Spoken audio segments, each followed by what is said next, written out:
Yep. So we are learning Likkutei Sichot, Volume 1 on Parshas Shemini, and we're in Chapter 3.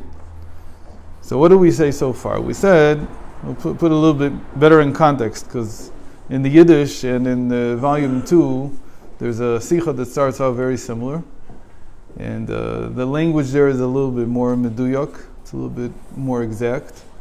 And so there are two options that the simanim, the signs for a kosher animal, they can be understood as either revelatory, meaning they differentiate between an animal that's kosher and an animal that is not. It's only to differentiate.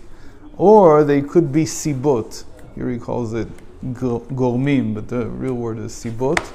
They could be the reason for why it is kosher, right? We ended up saying in the end, and this is basically what we ended with last time, chapter 2, that be the reason as it may, meaning be the simanim, these signs, whether they are reasons, causes for the animal being kosher, whether they're just differentiating between an animal that's kosher and one that's not. In any case, there is an intrinsic connection between the siman, between the sign itself, the bodily sign that it has, and what it does to us, how it affects the person. There's an intrinsic reason. In Volume 2, he says it even more clearly. He says that Chassidus understands that in every mashal in the Torah, that if the Torah gives you some kind of inyan, like here the siman, like here the sign, so you have to understand that that is like a mashal, because the Torah is called mashal kadmuni, right? The Torah, David Amel says, it's called Mashal Kadmuni. Mashal Kadmuni means the primordial metaphor. Torah is a metaphor. What's it a metaphor for? It's a metaphor for what we call Torah Shel Mala, the higher Torah. The Torah that could not be even stated in human words. It can't be stated in language even. So there's an understanding that everything that the Torah says, even though it's absolutely literal, from a certain perspective, it's a metaphor for something even higher. Okay? So, since it came from a higher place to a lower place through the metaphor allows us to grasp something that is higher than our mind. So we should know that the siman of mafris parsa, that it has a split hoof, and that it regurgitates, that it chews its cud, these are signs of something higher even, okay? And that something higher is also in the person. So, he writes like this, Echad hanimukim, one of the reasons, lema'achalim asurim, that there are things that Hashem forbade us from eating. Kivan shekol davar ma'achal shadam ochel na'asa dam uvasar kibsaro, because everything that we eat becomes part of our body, becomes part of our flesh. אסרה התורה את המאכלים האסורים כדי שלא יטבעו באדם תכונות הדבר האסור שאינן טובות. So the Torah forbade us from eating certain things so that the innate nature of those animals, those forbidden to be eaten, their innate nature or attributes should not be integrated into us because they're negative attributes. מכאן מובן גם עניין זה שסימני טהרה וטומאה. So we can understand from this the idea of there being signs for an animal that's kosher and one that's not. האיסור לאכול בהמות שאינן מעלות גרם פריסות פרסה כדי שתכונותיהן לא תעבורנה לאדם מוכיח כי התנהגותו של אדם צריכה להיות מפריס פרסה ומעלה גרה. So since the Torah forbade us from eating an animal that doesn't have a split hoof and doesn't regurgitate its cud, so from that we learn that the person should be this way, right? We're not allowed to eat one that's not, but since now I'm eating an animal that does have these two attributes, so that means that that's a good thing for me to integrate into myself. So I need to integrate into myself what these two things mean, but again, in the sense of a metaphor, I don't need to split my hoof since I don't have a hoof to begin with, and I need to regurgitate. So what do these mean in serving God, in our psychology? בהתאם לאמור שכל עניין, chapter 4, שכל עניין בתורה מהווה הוראה דרך לאדם. גם פרט זה אשר סימני הבהמה משמשים לפחות ברור טהרת הבהמה הוא הוראה כי תכונות העלה גרה והפרסה פרסה בדם וראות ובכונות הנהגותיו אם תרותן או חס ושלום להפך. So following this, we now need to understand what is it exactly that they do, these two things. What do they mean exactly in the psyche of a person? Raising the cud, chewing the cud again, and splitting the hoof. Another point, he says, before we explain what this is. It's important to know that these signs are only for animals. Meaning, in other words, since we're going to now be not classifying, but limiting our conduct in some way by saying our conduct should be like having a split hoof and like regurgitating the cud.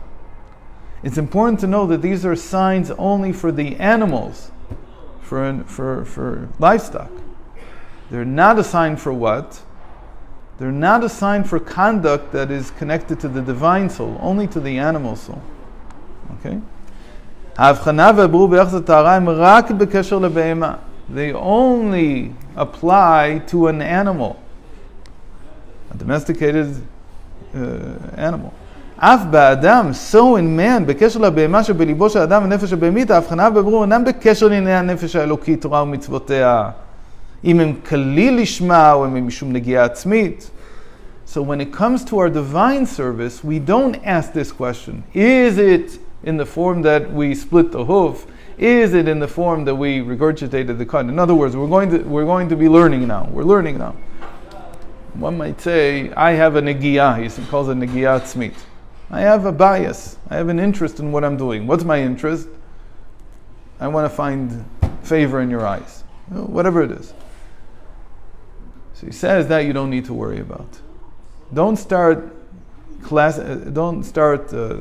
classifying, it's a very similar word, but don't start limiting your divine conduct, your conduct in pursuing Torah and mitzvos, in the same way by saying, well, maybe I didn't do it perfectly right because it doesn't have a split hoof, and maybe I didn't do it perfectly right because it wasn't in the form of regurgitating the cud. We still haven't explained what that means. But don't think that this applies, he says even beforehand, don't think that this in any way applies to your divine service. This is about what we call kol ma'asecha. This is what we call the rest of your actions in the world. Not everything that you do in the world is Torah and mitzvos. You eat and you sleep and you do other things as well. Preparation, not preparation, it's not the point. They're not with the divine soul. So those things need to be fashioned and done in such a way that they demonstrate the split hoof and the regurgitated cud, but not the Torah and mitzvahs that you do. Those should have no conditions. What? How do you know to make that? Very easy. When you're coming to do a mitzvah, you're coming to learn. You don't ask these questions. You give tzedakah. You don't ask the question. Did I give tzedakah because perfectly that's what I want and I believe in Hashem, da-da-da-da-da-da? Or did I give tzedakah because I want to find favor in the other person's eyes? I don't care. It's not relevant. Yeah? We never limit the mitzvahs. The mitzvahs are mitzvahs even if we don't do them for the right reason. We talked about this. That I put on tefillin and Moshe Rabbeinu put on tefillin. Moshe Rabbeinu knew everything there is to know about tefillin. I don't know anything. Still, the mitzvah is the same mitzvah. It's exactly the same mitzvah. There's no difference. Okay? שכן אף כשהדבר בנגיעה עצמית יש ללמוד תורה ולקיים מצוות. Because even if I'm doing it for a personal bias, a personal interest, I'm performing the mitzvah because I stand to gain something from it. Still, יש ללמוד תורה ולקיים מצוות. We should learn Torah and keep the mitzvot. לעולם ילמוד ויקיים מצוות אפילו שלא לשמה. Even if it's for the wrong reason. שמתוך שלא לשמה בא לשמה.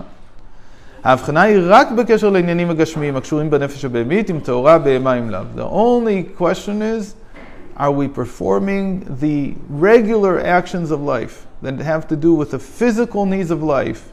Are we doing those in a manner that's proper, that it aligns with having a split hoof and regurgitating the cud? שני סוגי הבהמות, גם סוג הבהמה הטמאה נאמרים בתורה ופירוש הדבר שאפילו בהתנהגות על פי תורה ייתכן להיות בהמה טמאה. Another thing a person should know is that the Torah needs to differentiate between those animals that are kosher and those that are not. So what do you learn from that? That you can have, your animal soul can be not kosher. And that's a big chiddush, because what does he say in the Rambam? What does he say in the Tanya? The Tanya says that the animal soul of a Jew, the most it will ever do is eat too much of what's permitted. It will never do an Aveira. Contrary to what some people think, that my Averos, my sins come from my animal soul. It doesn't come from my animal soul. He explains in the Tanya in chapter 7 and 8 that it comes from Shedin Nuchain. It comes from influence from the nations of the world. That a Jew's nature would never be to transgress. A Jew can't, even the animal soul, cannot part from God. So at most, what will it do? Instead of, it won't sin, but it'll sit on the beach and do nothing. Okay? Or it's going to eat a tub of ice cream and make itself sick. That it can do. But it will never do something that's not permitted. It won't eat ice cream that's not kosher. That it won't do. Okay? But still, the behemoth can be not kosher. And what does it mean? כדברי הרמב"ן שייתכן נבל ברשות התורה. כלומר, נדמה שהדבר ברשות התורה, שכלמיתו של דבר עובר אדם כזה על ציווי קדושים תהיו, ציווי עיקרי ושורשי. So he says, you can be what's called a blemished person. Naval is like a scoundrel, but with the Torah's permission. What does it mean with Torah's permission? I never did anything that's not permissible, but I'm still a scoundrel. I still don't lead the right life. And he says, what does it literally means? And one of the mitzvos of the Torah is to be holy. And so if you're not holy, you're sitting on the beach, it's not exactly being holy. You can go to the beach if you need to take a rest, but you can't sit there all day and do nothing. That's not being holy. If you sit and eat all day, that's also, unless it's a sudas mitzvah, but it's not being holy. Okay?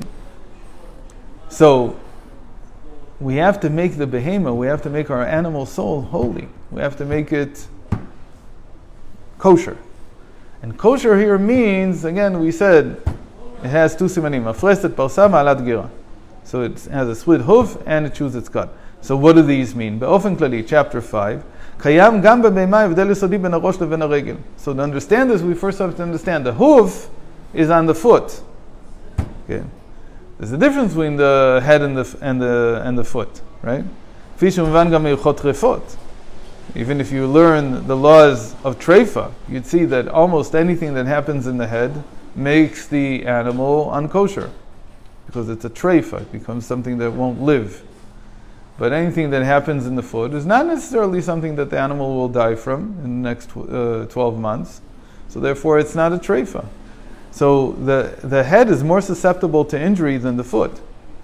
נוסף לכך, הרי גם בבהמה קרובות רק הרגליים אל האדמה. So more than that, even in the animal who's stooped over, still the only part that's close to the ground itself are the feet, not the head. Even though it's stooped over, even though it can't lift it, right? The whole thing that makes a human is that the neck is straight. And so we look up. And that's what it means literally. Adameh le'elyon, I will be like God. What does it mean for a human being to reach the highest level? Why is man called man? It's called Adam. Adam is from the word Adameh.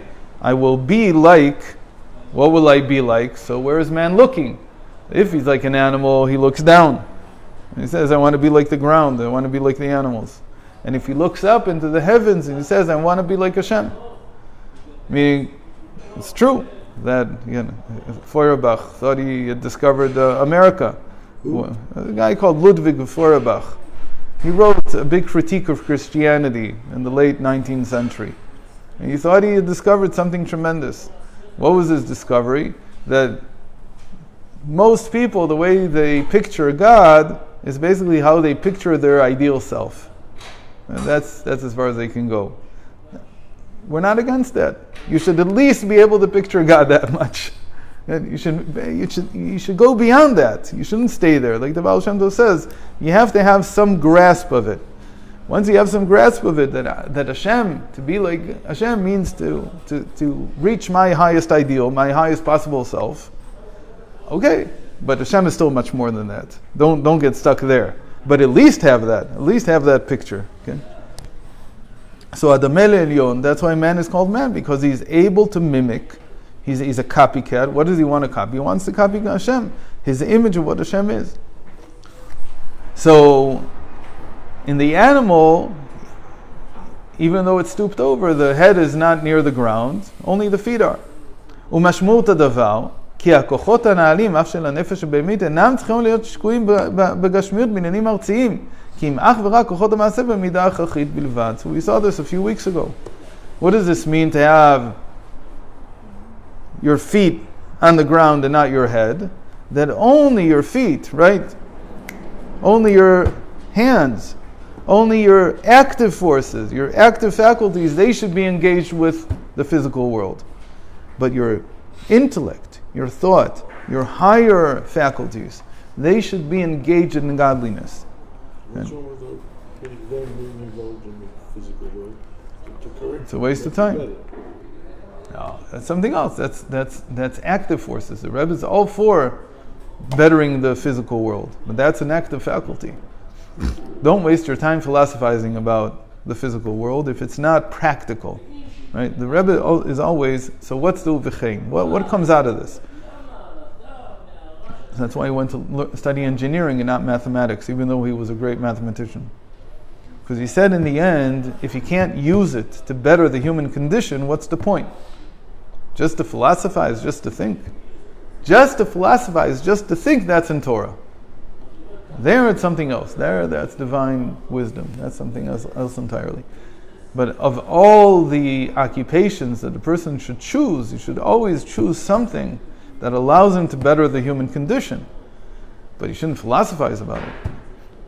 You shouldn't do things that are theoretical. The theoretical belongs to Torah. Misupal, there's a famous story about the Rebbe Rashab, and you also have to hear how he said this. You can hear this in two ways. You can hear it as criticism, pretty harsh and sharp, or you can hear it as very jovial. So he said to a chassid once, Ish tzura uval kirshonot. This man had tremendous talents. And he is ish tzura. Ish tzura means that he's a man who does many, many mitzvos. He's really God-fearing. But itmaser lemischar ba'ardalayim. But his business was galoshes, right? That's what you call them. And he had a business making galoshes, and he was very, very, very dedicated to it, to the point where, obviously, the Rebbe Rashab looked at him and said, it's a waste. Because it's very important for people to have galoshes, but you don't have to spend your whole day thinking about it. Right? So the Rebbe Rashab said to him, I guess it's sort of like laughing with him, but trying to get him to see what's going on. I've seen feet that were stuck in galoshes. Right? They couldn't get out. But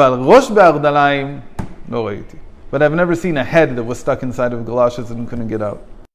You shouldn't invest so much time in it. Milvad, apart from that, צריכה להיות גם ברגל עצמה, בין הרגל ובין האדמה, פרסה, הפסק בין הרגליים ובין הארציות. So, apart from that, you know that there are animals, כל הולך על כפו. There are many, many animals that walk on their hands. What does it mean they walk on their hands? They don't have a hoof, right? That's one of the differences between a chaya, but not necessarily. A certain type of chaya it can't be kosher. It's because they walk directly under what we would call paws. So the bear and the dog and the cat and all these animals, all these mammals, they walk directly on their hands. What does that mean? It means that they've taken the higher faculties and they've connected them directly to the ground. Says the Rebbe, the very fact that we're talking about animals that have a hoof, even before we're talking about the fact that it has to be split. So we're talking about someone who says, even though I need to take care of material matters and yet I have material needs, I want to have a separation between myself a separation between myself, my hands, my active faculties, and the material world. So that separation is the hoof. That's what the hoof does. Because the hoof is like a nail. It's a long nail. It's very thick also. It's very tough, but it's the same material as nails. So that's the first thing you learn. That you have to have a separation. Even though you're involved in material things, there has to be a hoof separating even your hands, even your physical faculties from the material world. But פרסה זו במובן שמחיצה הפסק ואלם צריכה להיות שסועה. But even though there's a separation between the hand, in this case the foot of the animal, but our hands, our physical faculties, and the material world, it should be split. What does it mean that it's split? Split, he says, גם בעניינים הארציים צריכה להאיר אלוקות וגם בהם יש לראות את האלוקות. That even in physical matters, when I'm engaged in physical matters, my hoof has to be open. The separation has to be open. Open for what? Split for what? To allow godliness to penetrate. So the godliness is not coming from below to above. It's not that the material world has the godliness and it's affecting me. It's the other way around. That whatever I'm thinking of during that time, I have in my head, I'm learning something, or I'm engaged in some mitzvah, it should be able to burst through my actions and be seen in my actions. That this person, even when he eats in a godly way. That this person, even when he drives, and he has to drive because he has to get to work, he has to do this, he has to do that, he drives in a godly way. Meaning he gets angry at the other guy, especially here in Israel, but he doesn't honk. All the more so that he doesn't say a curse word or anything like that. So that people see right away that this person's physical engagement with the material world is in a godly manner. There has to be godliness that comes out. More than that, that if he just today received 310 boxes of some shipment, he says right away to the people working for him, this is the 310 worlds that God promised every soul. He imbues everything that he does with the divine revelation, with something from the divine. So in volume 2, in Parshas Re'eh, when we revisit the kosher and non-kosher animals, the Rebbe gives, this one is well known. The other one in Parshas Re'eh is much more novel, it's much newer, and I think that it has a bigger impact on people. It's a very different way of looking at why the hoof is split. Here the hoof is just split, meaning it's open. So there can be a godly revelation coming through the physical faculties. Kedel shemuzbar b'Torat HaChasidut, as it's explained in Chassidus and Likkutei Torah, legabei hasearot. Now this is a very tricky point, the hair, right? Because hair seems to play in two directions. Ba'isha, in a woman, se'ar be'isha arva. A married woman, her hair is considered to be, again, how do you say arva? That it's revealing. It shouldn't be revealed.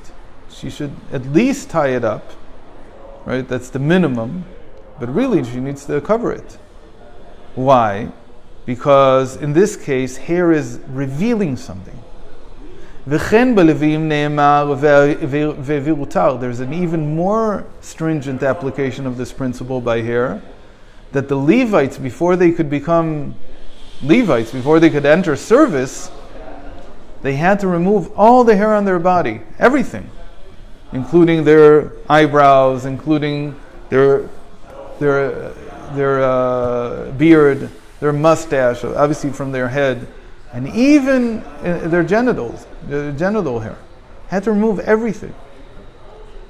So that's even more stringent than the woman. The woman doesn't have to remove the hair; it just has to cover it.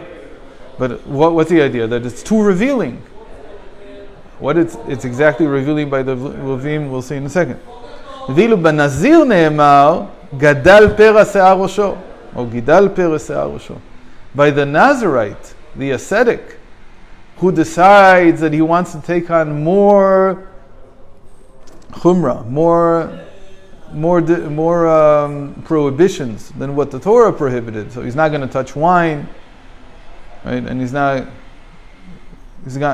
So one of the things that he has to do is grow his hair. He's not allowed to cut it at all. None of his hair. So what's the idea? Why is it sometimes that the hair has to be covered and removed, and sometimes it's glorified? He can't even take it. He can never remove any of it. Vayizberu ki b'makom ba'achayut va'om b'midah mu'ata, in a place where there is very little light, meaning divine light, מהאבות השערות שהם מבחינת צמצום ואם רק בהפסק של הגולגולת חיסרון. The hairs, they transmit, they take away from the divine light in the person. That's the idea. What does it mean? So this is a big deal, but it's not, can't explain it in 2 minutes, but the notion of hair is the way that it's understood in Kabbalah is that the hair is like a continuation of the brain, except there's the skull in the middle that's a separation. And so, it's sort of like Hashem does a favor to the people that are bald, right? Because they have so little light inside their heads. If the hairs would take it out, they would get lost. So Hashem does them a favor, and He limits the amount of hair that there is, because the hair there's all kinds of explanations about how to understand this. Okay, it doesn't really matter. It's not material here. But after a woman gets married, a lot of her, or maybe even all of her learning passes through her husband. So she needs to retain everything. She wants to keep everything inside, under wraps, not to lose anything anymore. When it's yours, go do whatever you want with it. But now that it's part of the family unit, it's like you have to retain it. You have to keep it. In the same way that we put doors on our we put locks on our doors, because we don't want everybody coming in. No, not everybody can take things out of our house. So in that case, where it's limited in the sense that the hairs are transmitting out, and you don't want the light to be lost, so you cover it. Or, in the case of the Levite, it's even more profound than that you don't want any of that light to be lost. So they take off all the hair. So now he's completely dedicated. It's as if he's completely married to God. That's the way the Levite feels. He's gone into the house of Hashem. He's gone into Hashem's house. He's like the female of the house. He's the woman of the house. So he can't even afford to cover it. What? They don't do that with Kohanim. Kohanim or something else. Something else. But in a place where there's a lot of light, on the contrary, when there's too much, what the Nazir does when he takes upon himself new prohibitions is indirectly he brings down a tremendous amount of light.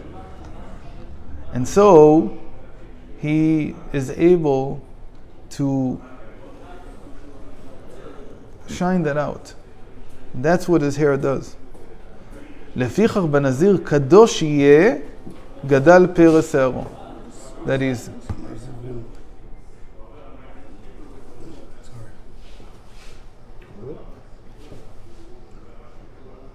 What's a Marzivim?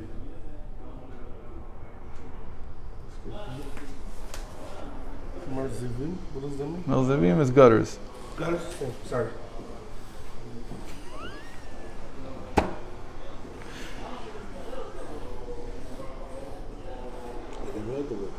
So, the same way, because here his light is much greater, Kadoshia, he's holy, so he does grow his hair to shine that holiness out.